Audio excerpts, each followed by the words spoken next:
Good afternoon. My name is Andrea Montanino. I'm the chief economist of Cassa, Depositi, Prestiti, the hosting institution of this year's Finance in Common. So this session will focus on the mutual relationship between agriculture and climate change. The food system at global level will have basically to cope with two different streams.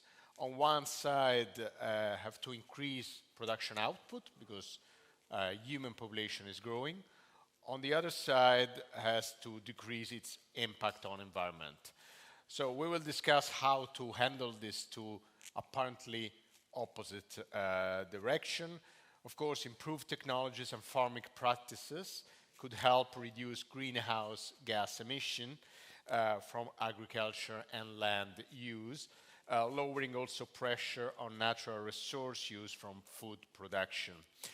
In this context, the role of finance and public development banks can be crucial in sustaining technological innovation that can enable climate resilient agri-food system. We will discuss all these topics with Rob Voss, Director of the Markets, Trade and Institution Division at the International Food Policy Research Institute. Rob is with us today here in Rome. He's also the coordinator of the Food Security Portal, and previously he was Director of Agriculture Development, Economics and Strategic Coordinator for Rural Poverty Reduction at FAO. He will present the main insight of a paper he produced for this conference. The paper is available on the download area of the conference, and likely tonight you will see the three papers we have prepared for this conference together with a preface and introduction written by colleagues here in Cassa Depositi e Prestiti, Laura Recagno and Pasquale Rossi. The paper that Rob prepared is entitled Climate Change and Food System Sustainability, Challenges and Solutions. It has been prepared in collaboration with the Istituto Affari Internazionali as national coordinator and co-chair of the T20.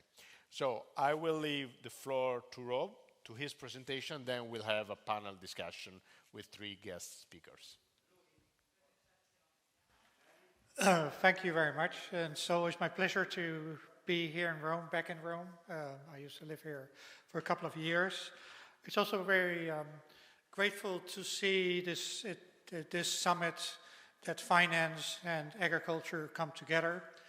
As was mentioned in some of the presentations this morning, at the UN Food System Summit, there was quite a bit of emphasis put on the importance of finance to transform food systems, to address the key food system challenges. And I was part of the team that worked on the finance lever and came up with a number of financial imperatives. That's not what I'm specifically going to talk about today. I want to talk about two things that I think are central to make game-changing differences to food systems. One is we need better technologies to improve the food system functioning, the efficiency, and reduce the impact from climate change, make them more climate resilient.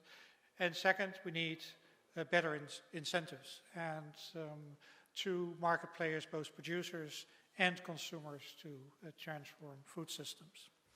So in this regard, I think we can make a head start, and it will be the main focus today is if we invest more in research and development, that would be a starting point. And secondly, we could use particularly also the public resources that are available in form of current support to agriculture to help transform and finance the change. But within that, I think the public development banks can play a key role. So we look at some key challenges and solutions that I'll be talking about. Just run you very quickly through some basic facts.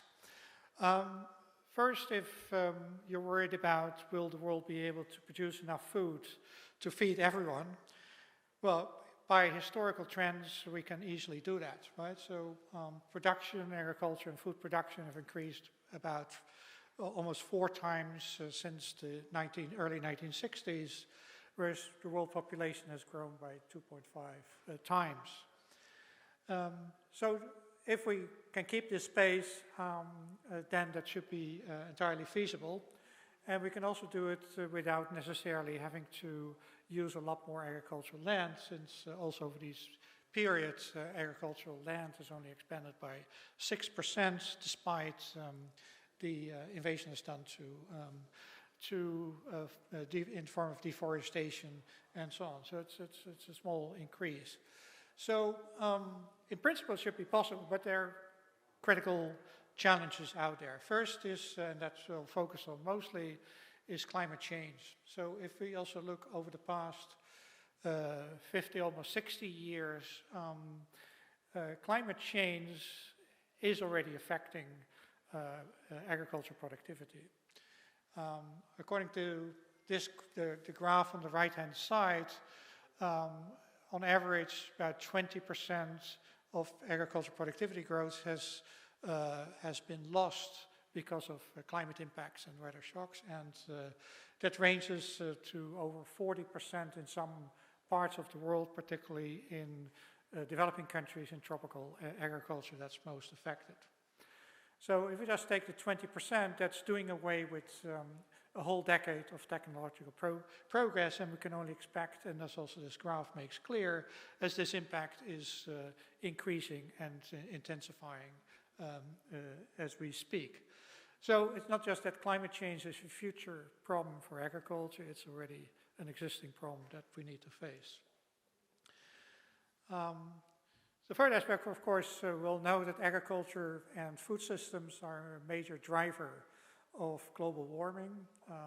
They're together, the entire food system, an estimated 1/3 of global greenhouse gas emissions comes from agri-food systems, of which agriculture itself is a declining share. It's an increasing share for what happens beyond the farm gate. So when we think of the links between agriculture and climate change, we should think it across the whole food system, and particularly since most consumers, they buy processed foods or food that requires a lot of energy in refrigeration, cool transportation, and so on. So if you look at this, it's the share of the post-farm gate emissions is the increasing one, and also increasing emissions are generated in agri-food systems in developing countries. Looking forward, what it all means is that if we want to address these challenges, then future productivity growth will have to come from further intensification of agriculture, particularly sustainable intensification of agriculture. So the graph makes clear at the right-hand side is that the space for further land expansion for agriculture is reduced, except for maybe in Latin America, which means if we have to do more with either the same amount of land or even less land, otherwise we will not get there. But of course, it's not just productivity growth. We have to do it also in ways that will reduce greenhouse gas emissions and allow for sustainable practices. So this is where technologies come in. First, part of the slowdown of productivity growth that we're already seeing because of climate change, but it's also because of insufficient investments in further productivity innovations and new technologies and better practices. So if you look at the graph, this shows sort of what's the amount of effort made in research and development for agriculture and food systems, which on the global scale is less than proportionate to the relative importance of agriculture and food systems in economies. And a rough indication is not a law or a mathematically established fact, but roughly people say, well, if given the weight of the sector in an economy, you should spend at least 1% of that in agricultural food systems. And what we see here, or in the sector, in agriculture food systems, it's less than that. Even though it's growing, all the growth is done in food systems in high-income countries. As shown also in the recent report, very little of the research that's ongoing actually has a focus on environmental support. So actually only 7% of current research and development in agri-food systems has an environmental focus, only 7%. And that's from fairly small amounts of total research and development, such that the Commission on Sustainable Agriculture has estimated that if we want to drive food systems to more sustainable outcomes, with the help of improved technologies, practices that will increase both productivity, reduce emissions, and create better climate resilience, the annual gap would be at least $15 billion of investment in research and development moving forward. And that's more or less doubling the current support by public sectors to research and development. So I'm not just speaking as a researcher here for my own sake and get some more money, but really we need to do this, and also what all studies have found looking at the economic spin-offs from research and development. It's roughly, all the studies would indicate that at least we would earn at least $10 per $1 spent in research and development. So it's an economic gain that we can do. Now, despite that, we see some underinvestment in research and development. Doesn't mean there has been no progress. We've seen a lot of progress in new technologies coming on tap for more sustainable practices and reducing also emission-reducing technologies. Those range from improved seeds that are climate resilient, drought resilient, to improved feed for animals. As you know, livestock is one of the main generators of greenhouse gas emissions from agriculture, about 80%. For instance, if we would feed cows with seaweed, sounds like a joke, but then we can reduce methane emissions by about 40% from what we have now. But another problem, so we have these technologies where we need more investment, but we don't need just to think that there's technological fixes.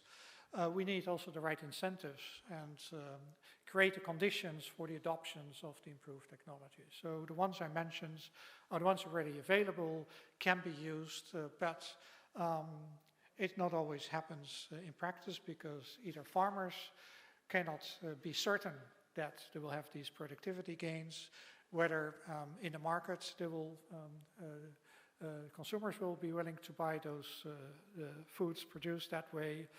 Think of if you go to the shop and you buy something that's called organic foods that has a label on it, would that be your preference or not? It's not all consumers that would think that's of better quality. So that's one of the hurdles, but of course there's also costs associated with introducing new technologies, changing practices around. So producers both at the farm level and the post-gate farm level need to be sure that they have a market for producing the goods that way, and also that they can re-earn the investment cost. So we have to think about incentives for adoption of these technologies as well.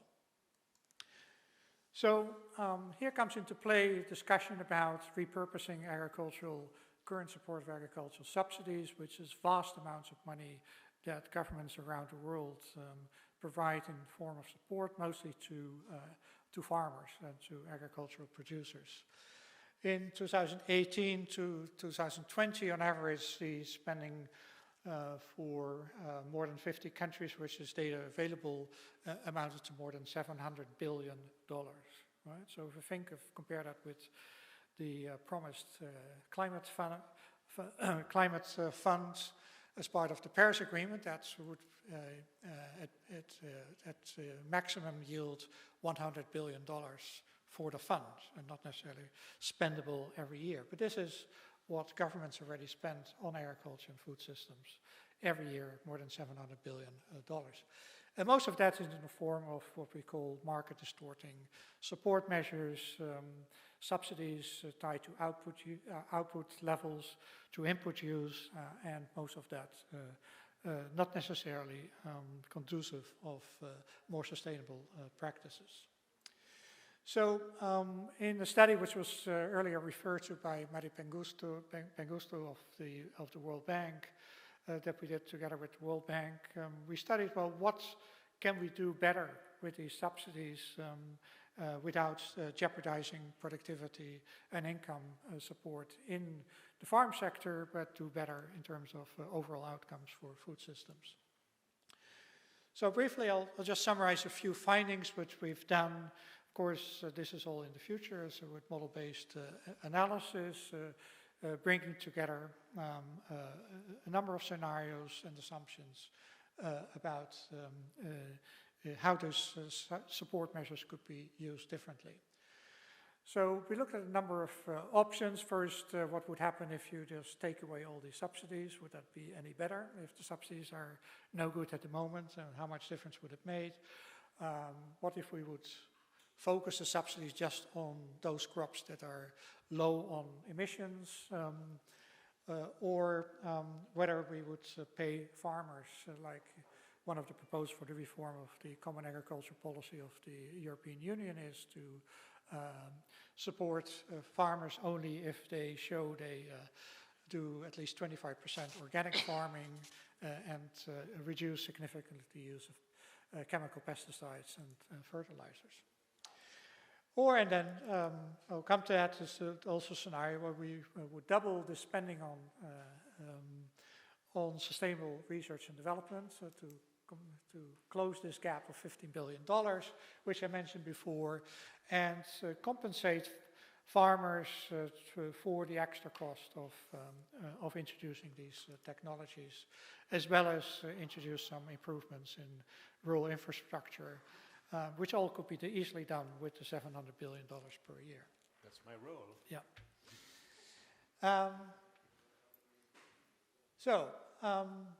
In a nutshell, what do we find? I won't go into details, but if you look at the right-hand side graphs, we look at the outcomes for the economy, for the farmers, for social incomes in terms of poverty reduction, globally speaking, for improving diets in terms of the cost of a nutrition adequate diet, for climate and for nature, particularly looking here at biodiversity loss through land use change.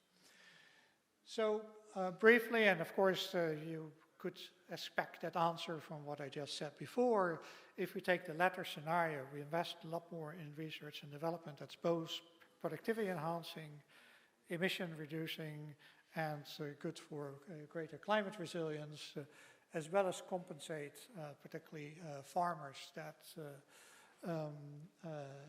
at the low end, so the smallholder farmers, then we get most of the bars pointing in the right, are the green.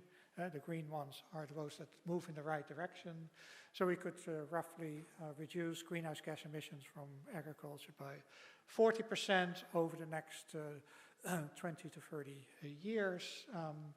And so we would also improve biodiversity as much as be able to reduce poverty, food insecurity, and as well as make healthy diets more accessible, particularly by reducing the food prices, particularly for nutrition-rich foods, significantly. As the only negative side here would be that farmers could be affected. This basically looks at the implications for productivity and assuming relatively little mobility from workers in agriculture out of agriculture.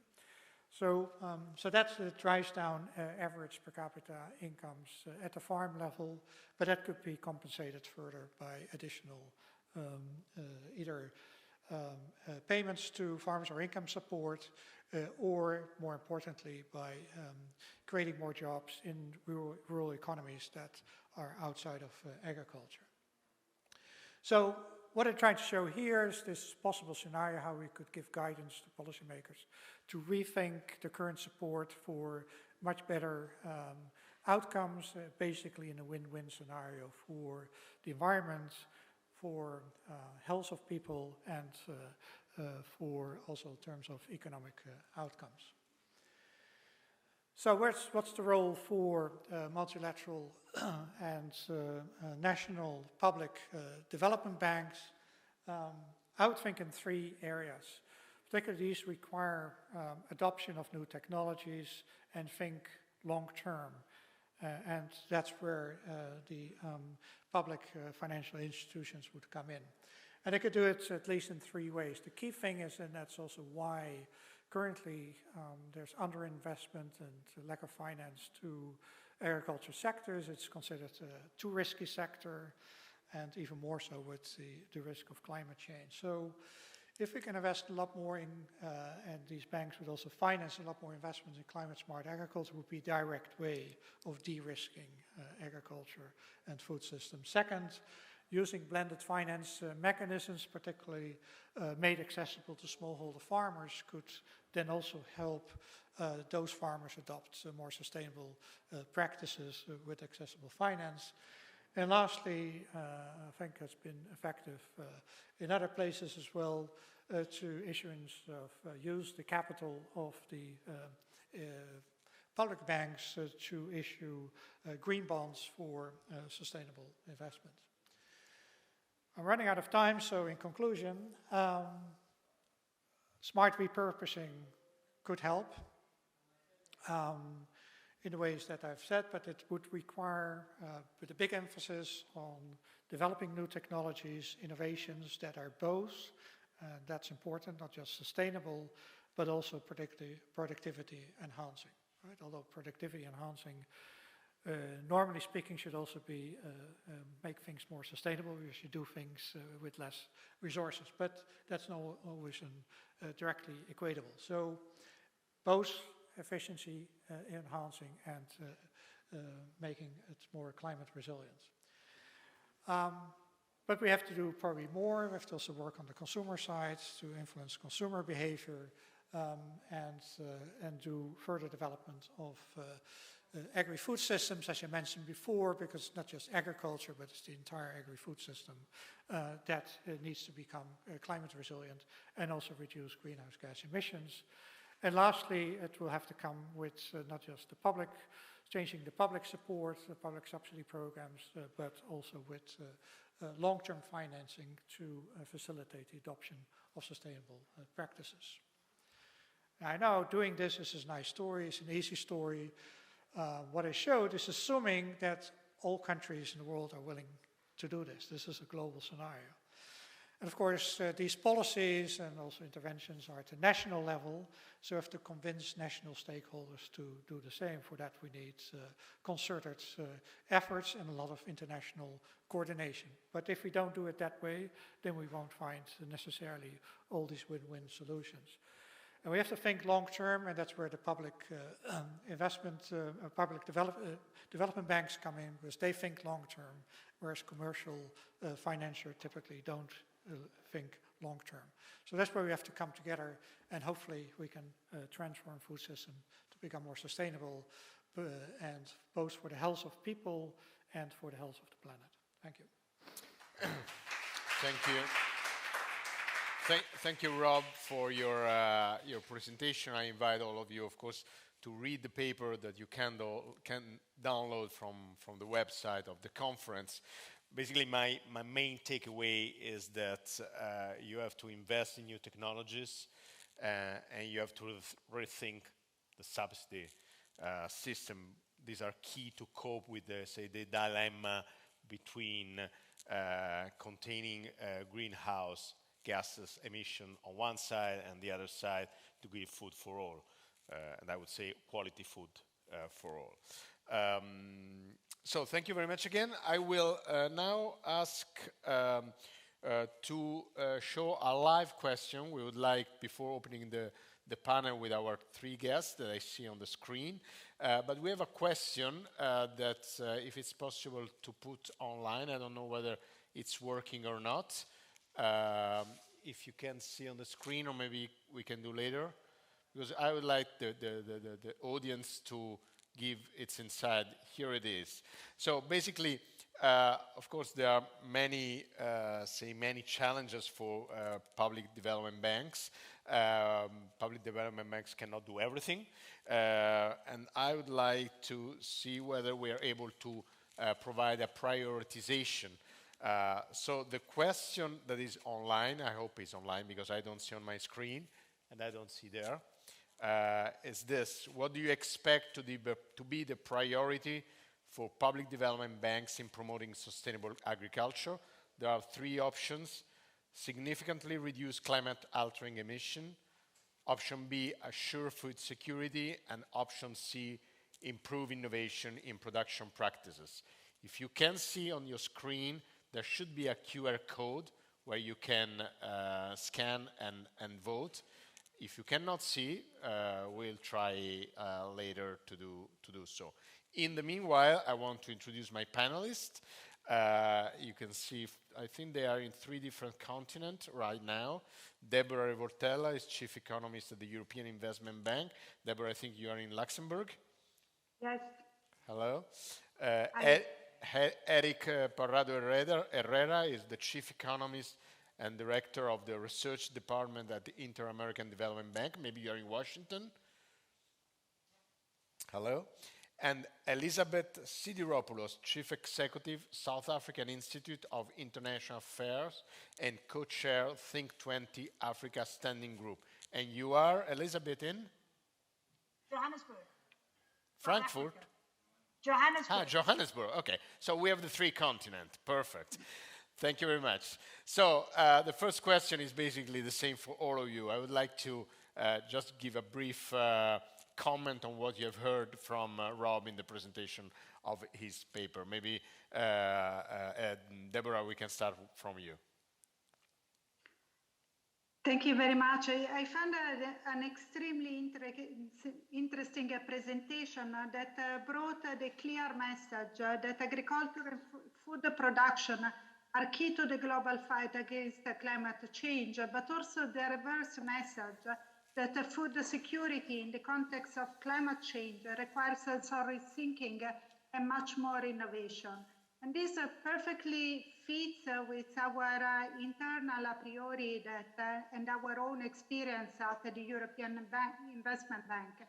In fact, I think it's obvious that agriculture is extremely exposed to the physical risk of climate change. According to our climate risk exposure indicators that we started developing just this year, we see that emerging and developing economies across Africa and the Caribbean and Pacific face the highest physical risk for climate change, both if we look at acute or chronic risk. And they are already experiencing material losses. And this is also the case we see, and we know that also in the more developed economies, they are not spread from this physical risk. On the other side, in 2020-2021, we have also shown the vulnerability of our food system with strong interconnections and dependency on trade. Even in developed economies, we have seen cases of disruption which are clearly linked to various aspects.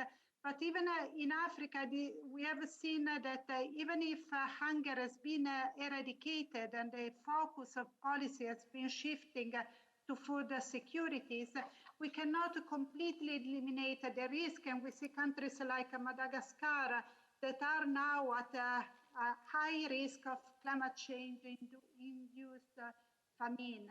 And the answer to all of that, and it's something that we have very well entrenched in our policies, is that new technologies and innovation and adoption of new technologies and innovation are the key answer to this challenge.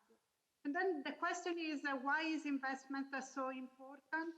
Because we actually have to feed a growing population without increasing emission and destroying global biodiversity. And this means increasing agricultural productivity as well as using all available land. And this requires a sort of a green revolution that takes into account everything that comes from R&D, adoption and innovation, also the advancements related to digitalization and the new opportunities that are related to that. But if we leave it to the market alone, investment will not be adequate, will be actually short of. Even before the crisis, our annual analysis of investment trends was showing that there is a general gap in R&D spending, and the support scheme from agriculture are often neglecting the R&D component, very much focusing on direct subsidies, like the presentation before was showing. At the same time, adoption of technologies is also important and is an important element. We know that there are tested solutions which may bring a huge gain that lack implementation, but on the other side, farmers are too often constrained by factors like lack of adequate extension services, poor infrastructure, lack of access to finance, and if they are aware of the new technologies. So what can be done? And I think the point very clear in the presentation that we should reiterate is that public sector are doing a lot to support agriculture, but sometimes the means used are not the most appropriate one and may actually change incentive. They think a very strong redirection to support to R&D and adoption of innovation are quite important. And the other element is to bring innovation in the private sector. So being catalytic, which requires a full support system based on physical infrastructure, but also supportive financial sector. I leave like that and I may come later with some insight. Thank you very much, Debora. So Elizabeth, for you, first comment on the presentation by Rob. Yes, absolutely. So I would probably echo some of the points that Debora has made. I think it's a very important contribution to the debate that we must have, and I'm speaking here not as an economist, but as a sort of a think tanker based in Africa, working on issues of development. Agriculture is one of the most important sectors in Africa, not necessarily in terms of its contribution to GDP, but certainly in terms of its employment, of the contribution it makes to livelihoods. And we know how critical that has been during the pandemic. I mean, the other dimension which is important as context is, of course, that while a lot of African agriculture is really smallholder-based, and therefore we're not the biggest contributors to emissions in terms of agriculture, and here I probably exclude my own country, South Africa, from that discussion. The fact of the matter is that Africa is the most affected. So when we're talking about climate smart initiatives around agriculture, it's critical to think about this in the context of adaptation particularly. But this broader debate, and I think the points that Rob Force has made in this regard are really about taking the broader debate around a just transition into the agricultural context in developing economies, and certainly on the African continent. I think from this perspective, where we're sitting, clearly Africa produces agriculture, produces food, but at the same time is really quite dependent also on significant imports of food, and so it's really integrated with the way in which the global policies are made and rolled out, and I think that's an important reflection to make.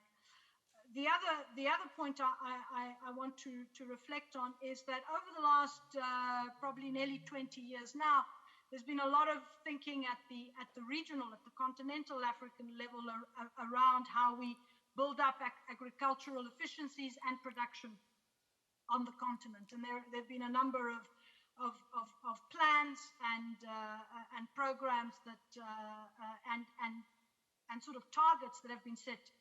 For example, like 10% of public expenditure should be allocated at a national level to agriculture. A lot of that has been curtailed, obstructed by some of the points that Debora has also highlighted.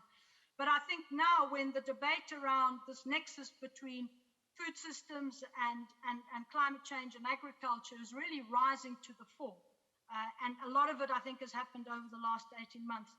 From an African perspective, this is also a significant opportunity for us to sort of look and reinvent in many instances the way in which we have been focusing on agriculture and how we need to reform it, both in terms of the public finance dimension, but also related to roll out on the ground. I want to make sort of two points specifically about public expenditure and R&D. If there is one thing that the pandemic has highlighted in the last 18 months, it's both the importance of the public sector and public finance and the capacity that countries need to have in terms of the fiscal space to be able really to secure resilience and livelihoods. And Africa has been seriously challenged in that domain. And the second dimension has been around the importance of R&D. And in the context of COVID, much of the debate on the continent has been, we really need to scale up our R&D. Because otherwise we're at the receiving end and are takers rather than drivers of technology. And I think when we're talking about how we can repurpose some public finance in order towards R&D, I think it is important to consider the kinds of international partnerships between institutions on the continent and others outside, and the issues of intellectual property rights that also are an issue when we're talking about R&D and the incentives that one might create in that regard. But I can come back to that a little later in the discussion. Thank you, Elizabeth. I will try again to put the question to the audience, hoping this time can work. I assume I should see on my screen, correct? But I'm not seeing it. I will do the second try, then we will miss the question. Yes. Okay, so these are already the results. So it worked, I didn't know, very good. So I thought I had still to pose the question. So these are the results on our question, what do you expect to be the priority for public development banks in promoting sustainable agriculture? I think it's interesting that basically there is not a clear idea. It's basically split between the three options, which means that public development bank have to do everything. That's my takeaway from this. Okay, thank you. If we can go back to Eric. So we move from Johannesburg to Washington, D.C. Eric, of course, give your view on what you heard from Rob, but also I would like you to explain a little bit from your experience, your practical experience as IDB on how your bank managed to promote agriculture while preventing climate change. If you have some practical experience to share with us. Sure. And thank you, Andrea, and thank you to the organizer for the invitation to be part of this global summit. Of course, I would have preferred to be in Rome right now with you. Hopefully next year I can pay a visit. And great to be in this fantastic panel with you, Debora and Elizabeth, and also have the possibility to comment on Rob's paper. And regarding the paper, first, I want to congratulate Rob for this excellent research, which puts on the table the urgency of rethinking food systems so they can respond to the needs of many people who today still suffer from hunger in a way that is environmentally sustainable and stops threatening the food security of future generations.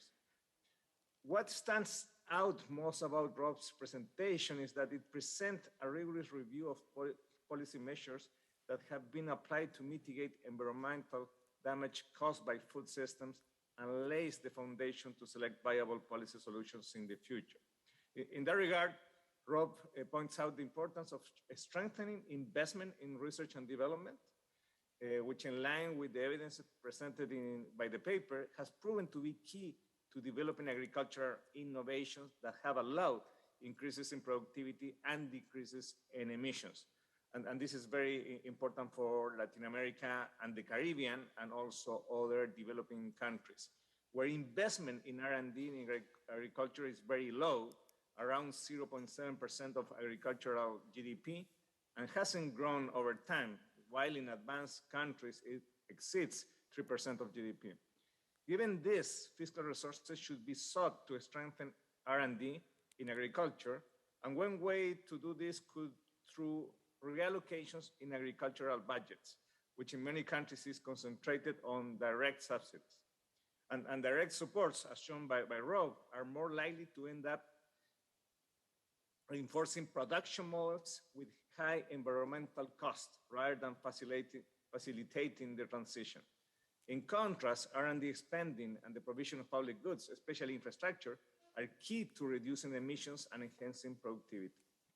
Indeed, progress in infrastructure is very important because, as Rob also mentions, even if more environmentally sustainable production technologies are available, certain barriers can prevent them from being adopted by producers.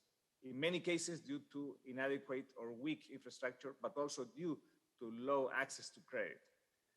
Another highlight from Rob's paper is that it showed that harmonizing food systems with environmental objectives is an integral task, which must be addressed not only by governments and the industry, but also by consumers, financial institutions, and development banks.